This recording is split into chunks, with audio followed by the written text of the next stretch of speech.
Fire, whether they're here. Cletus? What's that? Fire, fire. Oh, fire, fire. No, it's just in the theater. Oh, it's just in a theater. I don't time out every day. Oh, No. all right. Latest mayor. Give me a bucket of water. You can start statistics. Get 'em out of his committee's hair. Okay.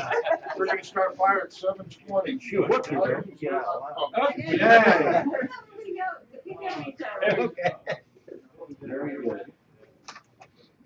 How's everybody tonight? Gee, give that man a muzzle.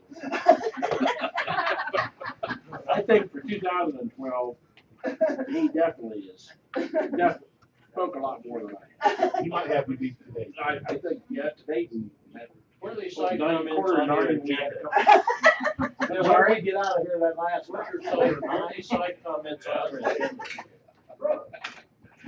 Statistics- My wife still got statistics. that meal waiting. Statistics for March of this year, 33 compared to 35 last year, fire runs. Yearly totals, 104 to 88, I don't know what I put down. 16 plus fire runs for the year. Yeah, we're up 16 over that. Previous year EMS calls, 150 versus 129 month of March 2011, up 21, and yearly total is up 36. Transports are up 97 this last month of March, up 13 from the previous, and up a total of 16 for the entire year compared to last year. No legislative request. February wages, you can see that usually runs 60. This was 66. Usually runs 65,000 plus. That's just an average. Overtime was 9,257 for the month of February. Total for the year 50,462.75. That's probably a little higher than I didn't get you an average the previous year, but it's not going to be too off of that. Let's see, under equipment, just short and sweet. These are things that are required. Self-contained breathing apparatus, these acronyms, whatever. Self-contained. So that's our breathing tanks that we wear on our back. Those have to be flowed per NFPA regulations annually. That will cost us, if it's done and everything passed successfully, a few pieces parts.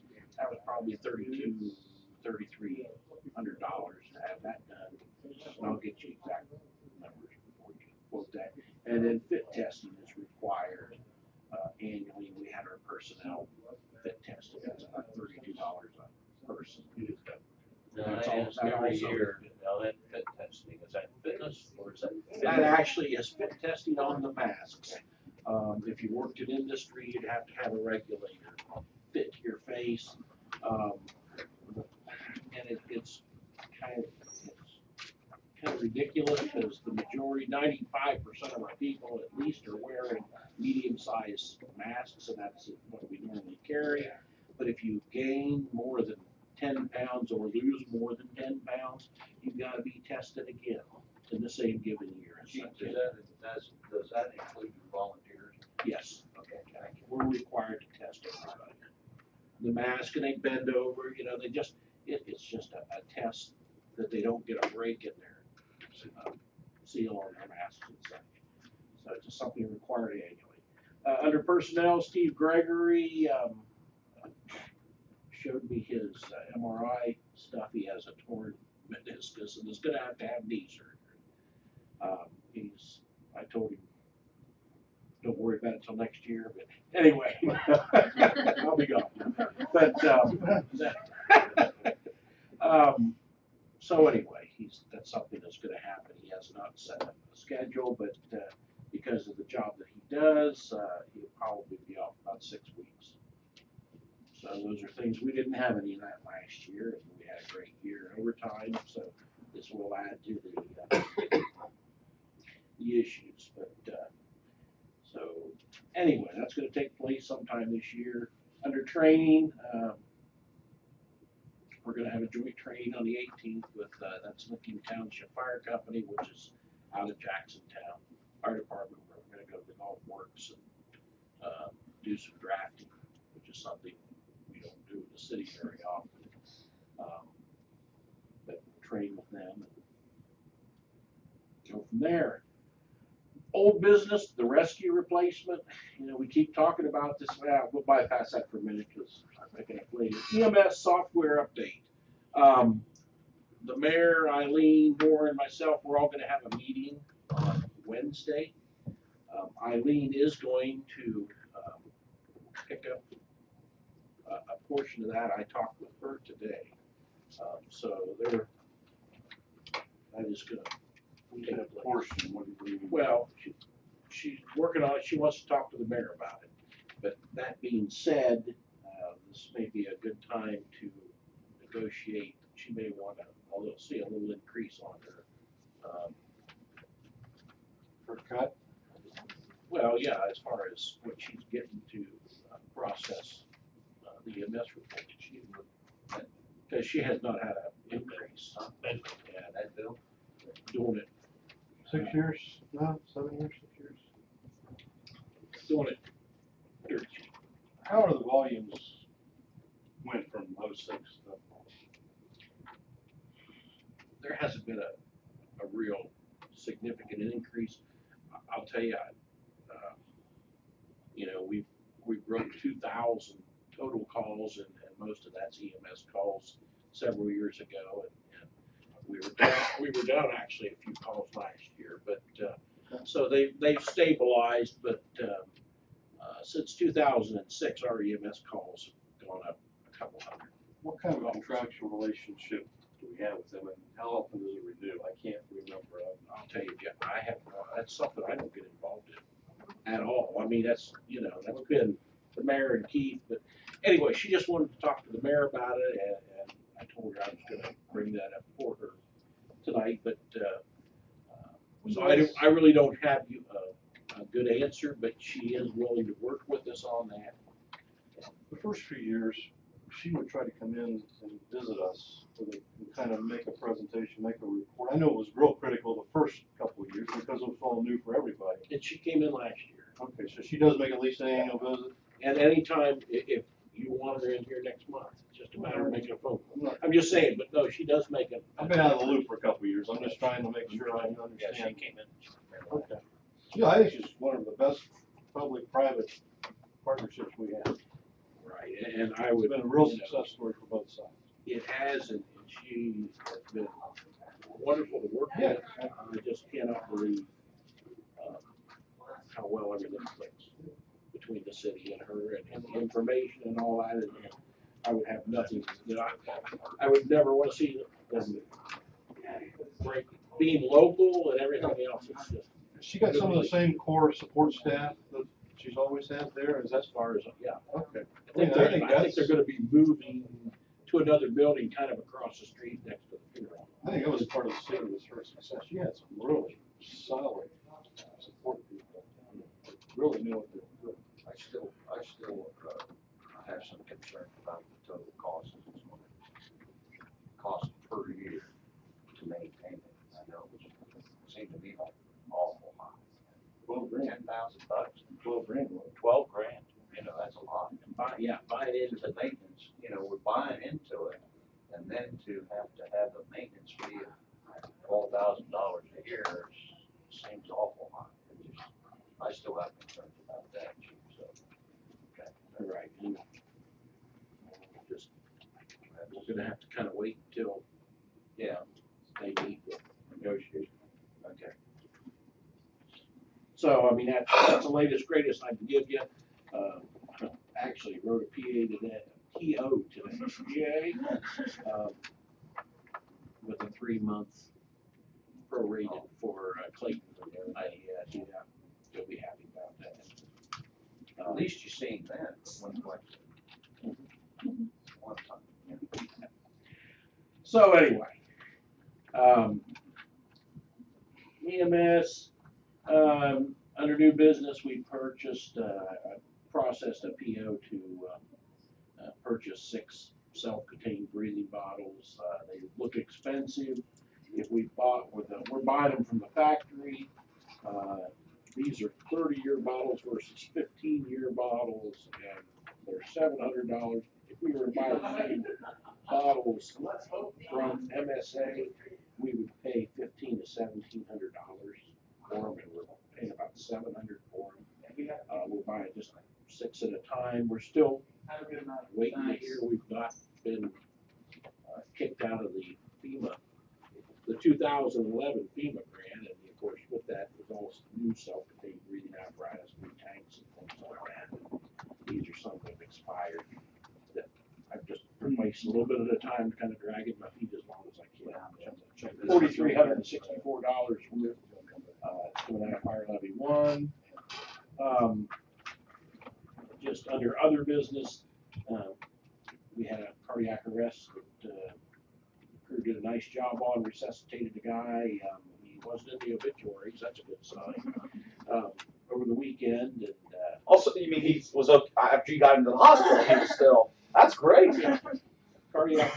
was in cardiac arrest when we got to him, and yeah, he went up to intensive care, breathing and heartbeat and such.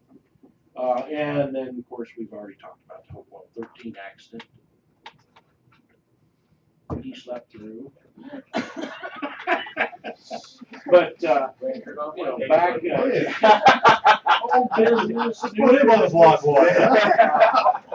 You brought it up earlier, but a fire safety levy, Jeff can say, yeah, you've been gone a couple of years and same stuff, but still need a rescue. Gonna have to do something with the rescue. Police and fire are both running out of money.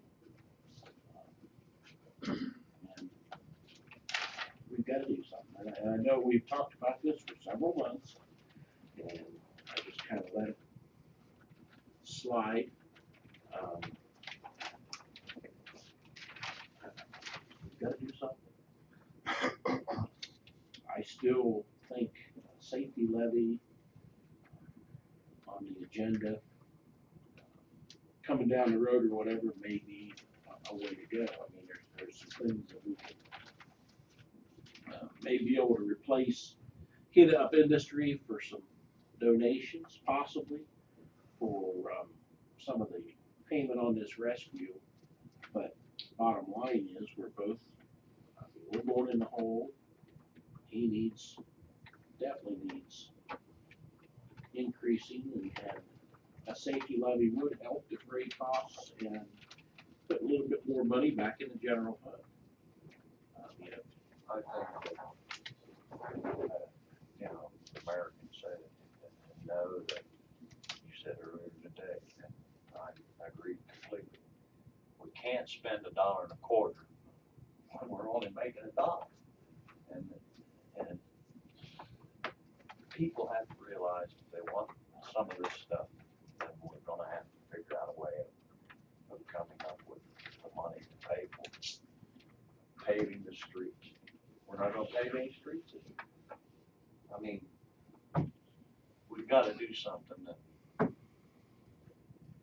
I don't mean to add any drama to our problem, but, you know, I understand you're limited to what you can afford, and that holds true in our household budget as it does here. But I haven't spoke to this in a long time, but you know, the police department in our manpower shortage, yes, we can pay overtime. It's cheaper than to hire someone. All overtime, officers can still volunteer for it, but they don't, because there are so many positions and openings that have to be filled. Every officer that works overtime is ordered to work overtime. And I worry about their mental health and their physical health. And I also worry about the one that works a double shift because he was ordered or she was ordered to, and then has to get up in 2 hours and go to court and spend all day in court. This has a cumulative effect, and I don't have an answer other than we need a relief factor built in to our schedule. And we don't. I came in here and with a PowerPoint presentation. I had a full year's of data on how much overtime, and it was very clear that almost all of it was due to manpower shortages. And so I guess what I'm saying is you can't buy what you can't afford, but if one of my officers, because of fatigue, has a crash in downtown Newark, going to court after 2 hours of sleep, after being on duty for 16 hours, I think we're going to be paying a heck of a lot more than we ever thought we were. Just something to chew on. Yes. From the numbers I saw, that the mayor showed at a meeting that we had, I can't see where your safety levy will raise nearly enough money. That the 1/4% income tax is the only way you're going to raise enough money, because you have a lot more people paying a little bit instead of the property owners then getting stuck with, we're tired. Yeah, and that's when I say a safety levy, I'm not talking about bringing the current. On property tax. No, I'm talking about 0.5%. And I know the mayor and I have talked about 1/4% or whatever. Old figures, and Cindy was gone today, or I'd have had the latest greatest. She will be in tomorrow, and I'll have that information. But I asked her to just, for shits and giggles, give me the figures on bringing both levies up. But we know that is It going would to generate about another $130,000 a year, is what Linda Richards which is told a us. drop in the bucket. But we know old figures, a 0.5% income tax increase earmarked as a safety levy would have generated about $1.6 million. Split between the two departments or whatever could address some manpower issues. My biggest concern, and I could walk away from this next year and whatever, but we've got an engine that's going to need replaced. I've got EMS units that we're running 10-year intervals or whatever. The one that our second oldest or whatever has got 80,000 miles on it already. But we just don't have any money. We can make a nice down payment on a repair job on that rescue, and then that's it. I mean, Fire Levy 1, when it was created, was a capital improvement levy. It was earmarked. And when was it set up? I'm sorry? When was that levy put in place? That was Ballpark? back in the 80s, 87, 88, something How many like that. full-time members did we have in the department at that point? Mayor, I'll tell you, I'd have to go back and look. I mean, I was part of that. Hadar's wife had contracted cancer, and that was ongoing, so that was one that matter of fact, council passed a hat. We all kicked in to pay for the signage at the time. Didn't you kick in on some of that too? We all put money in to buy signs because you couldn't use taxpayer money, and we That's true, I got one or two of them. I checked the other day, Mark, to see what year it was, but there was no dates on the sign. Okay. But I'm thinking it was in the eighties. Mid-80s? 86, 88, somewhere. It was after I came on council, I think, 86. But it was earmarked specifically for capital improvement items because we had gone years and had not replaced our fire trucks. But anyway, that being said, I'm not even worried about manpower right now. I'm just saying equipment wise and such, we've got an engine that's gonna eventually, the tank's gonna fall out of it. We've got EMS units that is a moneymaker for the city that are gonna need replaced, and we have nothing in the near future because back in '96 they started taking salaries out of that also, and it's just not generating enough anymore. And with the tangible properties and all that, everything's going away. But we've got to do something. Well, I have a question. How many retirees that live in Heath that pay no city income tax but own property? I think that So the property- according to the 2010 census data, if memory serves, I think that the average age of a Heath resident has increased from the 2000 census. I think we all know the baby boomer generation, is either has reached or is reaching the retirement age. So certainly, I think it's safe to say that the number of retirees now that live in the city of Heath and own homes in the city of Heath probably greater than what it was in 2000. And I'm sure that come 2015, 2020, it will be probably even greater still. But they don't have to pay any income tax, city income tax. Correct. So Correct. But can I say, just as an individual who's part of that generation, that You're that young. he thinks it's I might be thinking I'm not young. But there reaches a point where, as a fixed income, my income doesn't change. It stays there. But yet, the taxes on my property that are raised, it just takes another chunk out of my fixed income. Yeah. And where do you reach a point where the people who are of our generation say enough is enough? But is there a way, and I wouldn't be against doing it, of saying that I don't pay that city tax or the income tax that you're talking about, that voluntarily we could say, hey, kick in the, If anybody wants to cut a check to the I'm city just- general but you know fund, what I'm we'll saying. cash the check. But you know what I'm saying, Mark?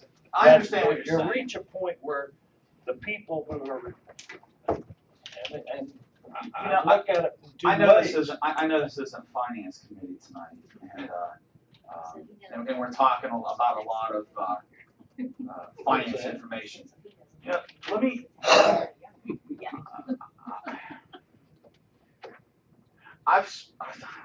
You guys have all heard me say, both privately and in public meetings, that in general, the numbers are not working.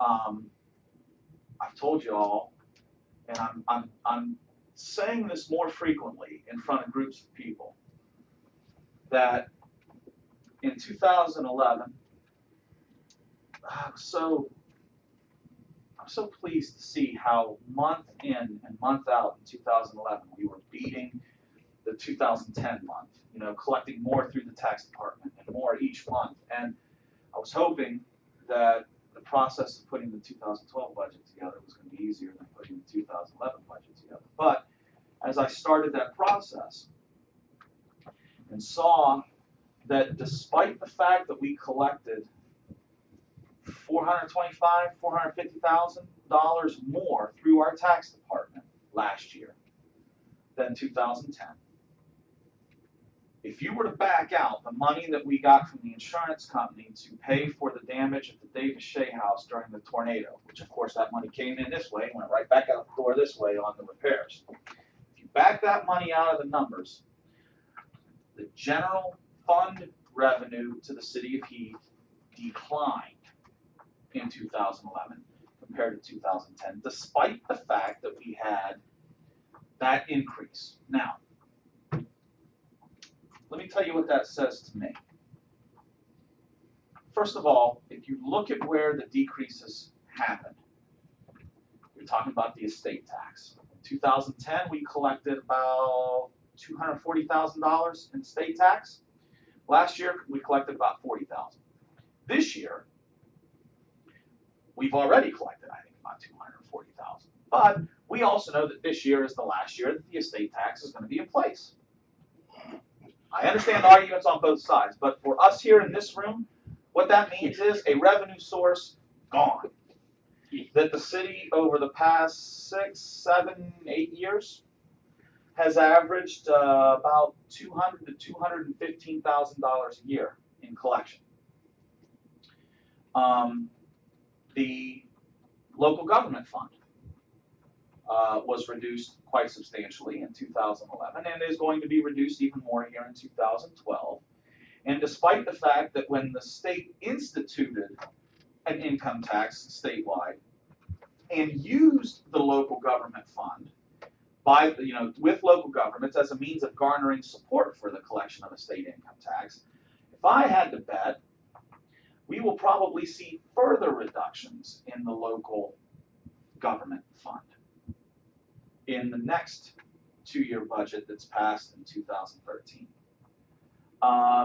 Investments that the city does have with the carryover that we do have, that were at 4 or 5%, whatever, are now expiring, and we're maybe getting 1% as we reinvest that money.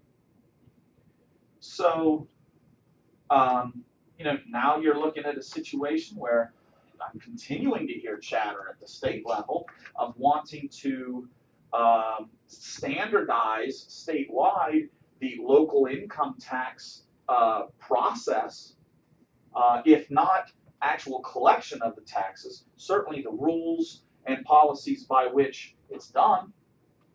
That could certainly have a financial impact on municipalities and other local governments. So, what did you, not the rebate, what is it, with the income tax?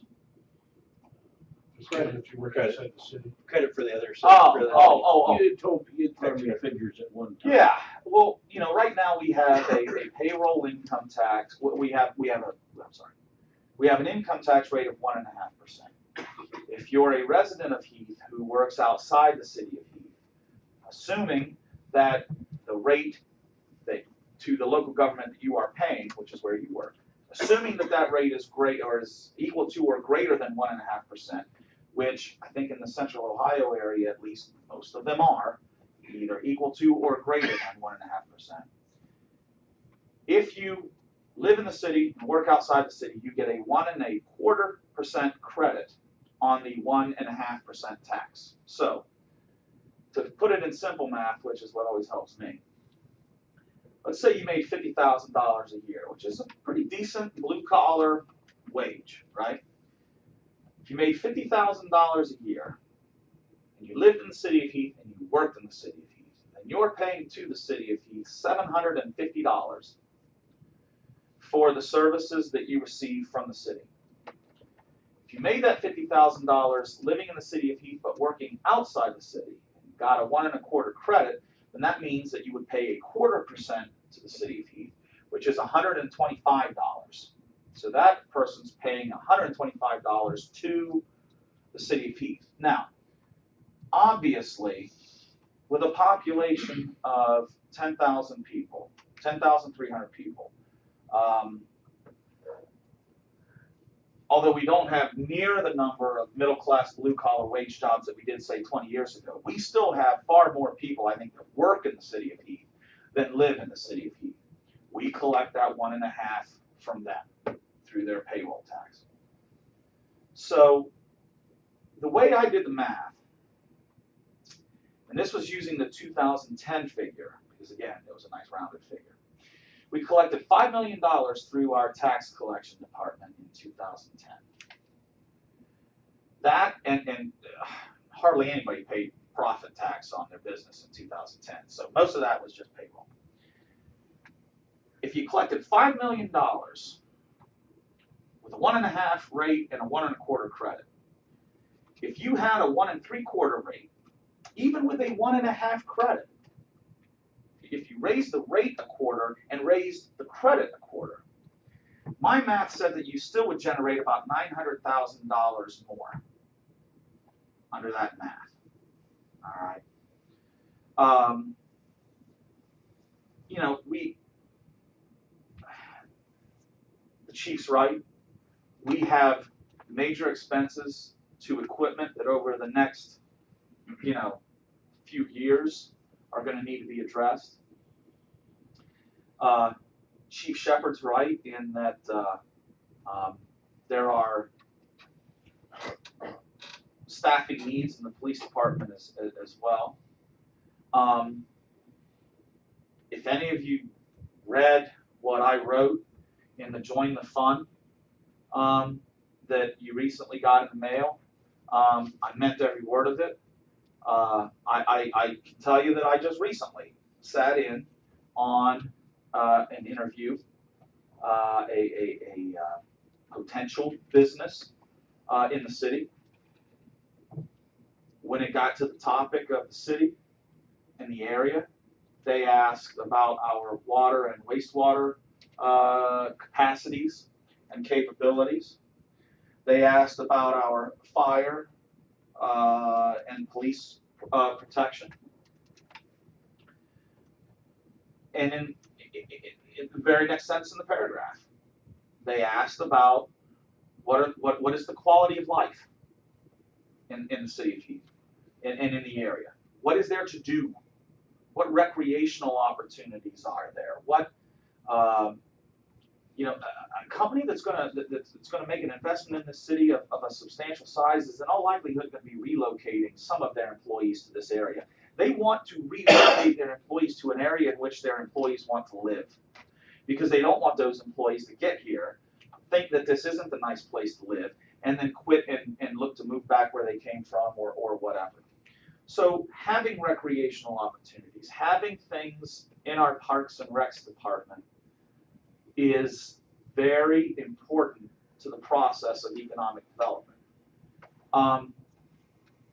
You know, we have streets that need paved, and you know, they're not as bad as some, you know, others in Licking County, but I don't want them to be. There are serious needs that we need to address, and it's the thing that has given me, you know, the gray hair over the past 2 years. And I think what we need to do as a body is each of us come together on this idea, talk about what's best for the future of the city, and work together. And I mean every single one of us working together to try to do what we think's best. When I took this job, I told people as I was campaigning, you're not always going to hear from me what you want to hear, but I hope that you'll hear from me what you need to hear. And that goes for all of you too.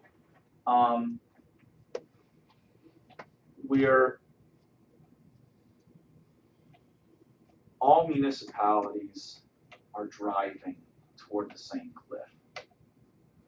Some are closer to the edge of that cliff than others. And thankfully, we have a carryover in the city of Heath in our general fund and in our capital improvement fund that some cities larger than us wish they had. But we don't want to get to the edge of that cliff. It's becoming harder and harder and harder to continue to provide the same level of service to the residents of Heath when they're costing more to provide them and we're not getting more revenue with which to try to provide it. Brian made a good point earlier tonight in talking about staffing. through the attrition process. We all know that. All right, there's probably 1 or 2 spots in the city that we could eliminate where people wouldn't see much of an impact on the services that we provide. You know, not like it was 10 years ago when we could go through that attrition process, Brian, that you talked about. And average Joe, public, didn't really notice the difference. That's not the case today. We've got 3 people in our parks department. 3 people! Look at all what they do. How do they get all that done? I shake my head. I don't know how they get it all done. They work very hard. We've got very hard-working, talented people in this city that are providing these services to people across the board.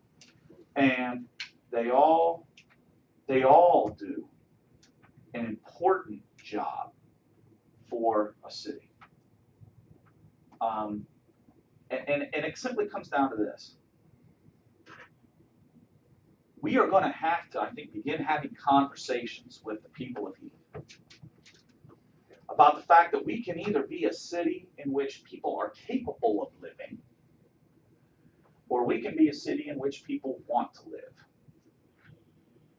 And that's a conversation that probably needs to take place at every local government in the state of Ohio, because they seem to have been able to help balance their budget in part by reducing, the state has been able to balance their budget in part by reducing the amount of money that has been historically provided to local governments to provide the services that impact people 90% of the time that they're alive.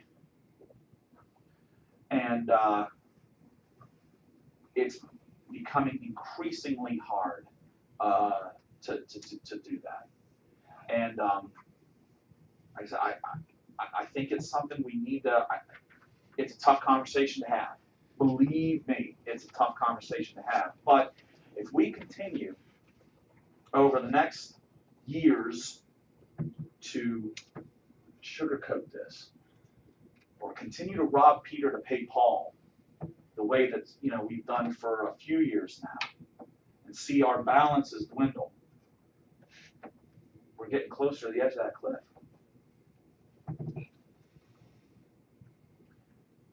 What do you guys think? I think in listening, since I've not been working much and talking to a lot of retired people and doing a lot of research, reading myself, out in California, one town has closed down the library, they closed down the police department, they closed down the fire department because of escalating wages. And a lot of the locals, guys, Ben and his staff, my staff, they say we'll never vote for another fire levy or a police levy until then will guarantee us that their salary levels will stay the same on the duration of the tax levy.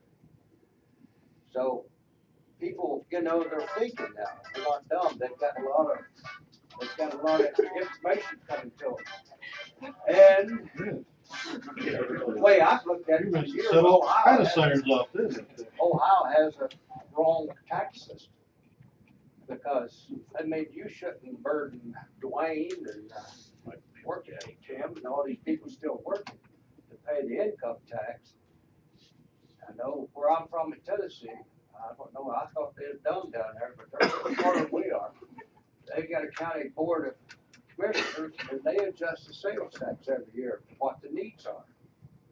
And then if you have a town like Heath and you want to buy a new fire truck, it's easy to pass a levy because you need it. But because the county is run by the sales tax. I know my sister, she don't make even $10,000 a year, but she pays 9% sales tax on a jug of milk. But everybody pays. There's no getting out of it for a business expense, And another thing, following right on, I've got a big article that's going to be coming out in the paper about this. In this county alone, we pay getting close to $2 million for high school, for superintendents of every little school, but you only need one because they're just a figurehead.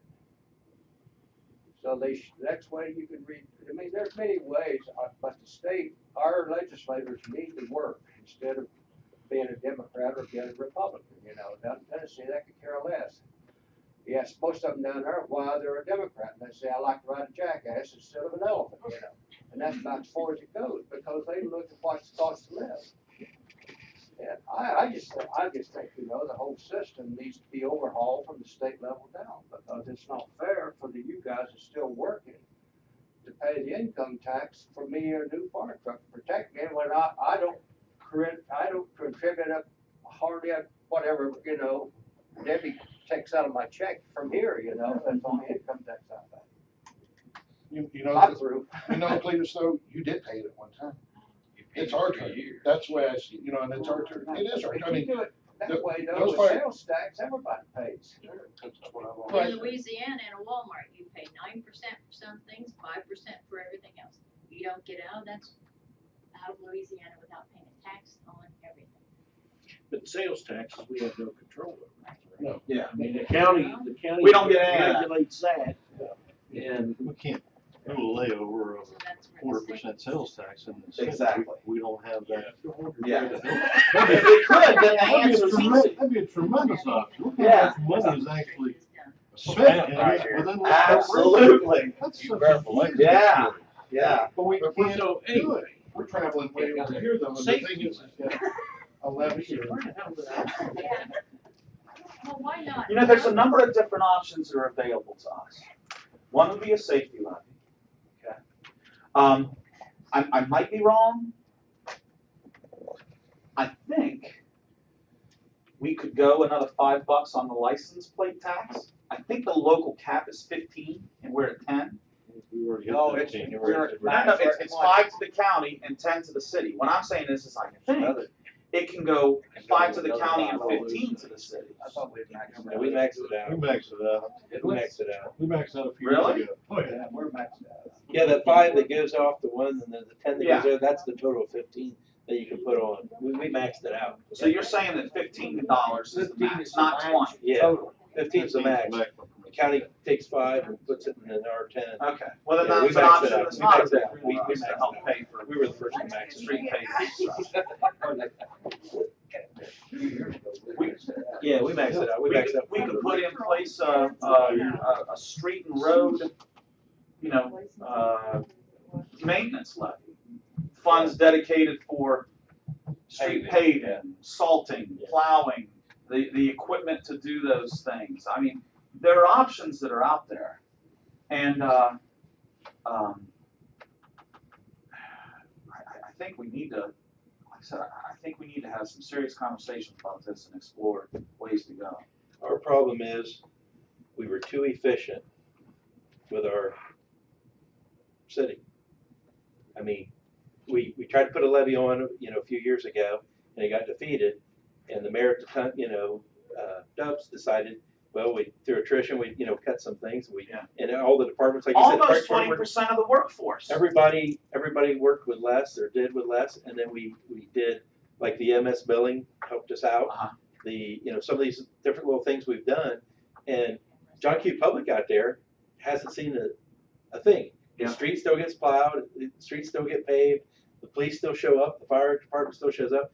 I mean, there's nothing wrong. If Yeah. you ask the average Joe out there, Heath is great, because Yeah. there's nothing wrong, you know? And, It's you know, at the transparent. time we said we did too good of a job. You know, had we had like a real bad winter and wouldn't have had people to plow and, you know, would have said, oh, you know, this and everything. Actually, this little bit of vandalism or whatever, you could jump on the bandwagon and say, oh, we need a safety levy because of that. But it really, the numbers doesn't hold true. There always is that vandalism. It's concentrated and made the news, you know? Yeah. I mean, like anything else, slow news day, it makes the news and it looks like it's a bigger problem. It's actually two incidents down. They go 40 to 38. Yeah. And at the time when that levy got defeated, the last one we tried that 0.5%, at the time everyone on council decided, well, we'd never put another one on until, you know, the people actually called for it. It was like, because had we got it, we could have done so much for the city. You know, I mean, there could have been so many things we could have done, and we wouldn't have just splurged the money. I mean, you know, it's just when it happens, but to the outside people, they're thinking, what do you need it for?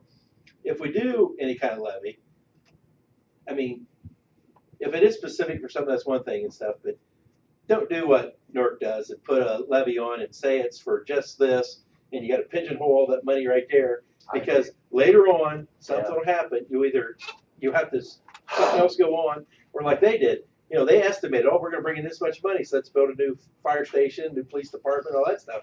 Well, the problem is, the economy came down and they brought in this much money, but they had bills of this much. So they're paying more out in interest, more in everything, and they couldn't hire the people, they couldn't hire the stuff. So, you know, they're trying to catch, it's like, they're, you know, you're off, and that just cost everyone, you know, stuff. So, you know, if Chief Huggins is right in that the 0.5%, you know, back then I think it was 1 point, and like I said, if you just use the math that I talked about, if 1/4% would be 900, it's safe to assume that 0.5% then would be 1.8 million more a year. In all honesty, we don't need another 1.8 million. We run a very lean and efficient city government, and that ain't gonna change, I don't think. So I don't think we need another 1.8 million, but we do need more. I think we do. Yeah. The other thing, and what happened, the reason we have the 1 1/4 or whatever is Heath was 1.5 and Newark was 1 1/4. And when Newark went to 1.75, had we not done the credit difference, okay, it would have eaten up and like anyone that was in Heath at the time and working in Newark would have paid nothing to Heath. Okay, if they get full credit. Because the 1 3/4 would have gone to Newark. 1 3/4 was higher, you'd have been paying more and stuff. And at the time, it was like, well, everyone that lives in Heath and works in Newark ought to pay at least 1/4%. So that's how we came up with the 1 1/4 for the half. So like in my case, I'm live in Heath, work in Newark. I pay Newark 1.75, but I pay Heath 1/4. So I'm in net paying 2%. Now I could get away with only paying 1.5 if I lived in Heath and worked in Heath, but my job happens to be in Newark. So I pay an extra 0.5% just for that. Do you work in Columbus? Is it 2% in Columbus? 2% Columbus. Yeah, Natalie, I think it's Columbus too. Right. It's 2%. So he's paying more to Columbus. He's paying 2% to Columbus and 1/4%. So he's paying 2 1/4%. You can always, at one time we talked about, had the one levy passed that we were going to go to from 1/2 to 2%, I think is what we wanted to do, is give that credit difference. So someone like in my case is working out, I still would have paid 1/4%. Yeah. But you would have got that extra 0.5% off everyone that works in Heath. And lives in Heath. So everyone that lives outside of Heath. Right. If and you live in works Heath, you pay 2%. If you live in, I mean, it kind of was fair for everybody. Yeah. But you'd make a lot more money because more people come into Heath to work than live in Heath to go out to work. Yeah. You said the 10,000. There's something like 30,000 that work in Heath during the day or something like that. We estimate the daytime population to be about 30. Yeah. But you never. I mean, those things. But what you said there is very true. I know 18 months ago, if you'd have said, we need a new fire levy or safety levy, my wife said no. But you wouldn't do it. We've used the emergency squad 3 times in less than 18 months. She'd go for anything they asked for. And depending on how you would do it, if you did an income, not just say income tax levy for like that, if you look at all the households that are voters that wouldn't pay anything. I mean, let's say like Cletus and his wife, my mom, people like that, okay? You take all those votes, and then you look at all the people that it would affect in those votes, okay? You actually probably have more that it would hardly affect at all, because the people that can't vote, the other 20,000 or 25,000 that come in, you can't vote on. Yeah. You really have a whole lot of taxation without representation. Yeah, you have a whole lot. You really have a Chief, whole lot. you've mentioned to me before, you live in Westerville. Right. Well, what approach did they take in Westerville? Well, it was the same theory. There were more people working in Westerville than living in Westerville. So the tax credit for residents was increased, and for those living outside of Westerville, it went up 0.5%. Do you guys get a sense, this is the sense that I have, that we have, among the population of Heath, we have a greater number of those who are retired. But we also have a greater number of those who live in Heath and work outside of Heath. When you had the base, when you had Kaiser 1,500 or 1,800, whatever employment. Your numbers at Rockwell, Doug, were about that, right? Yeah. I mean, you probably had a lot more people at that point who lived and worked in the city of Heath. I'm starting to think that maybe Heath is becoming more of a bedroom community in that people are living in Heath because it's a nice place to live, but they're working outside of Heath. Do you guys get that sense too? They don't Most move. were chilling for that. They don't move. We move in and we stay. You, the school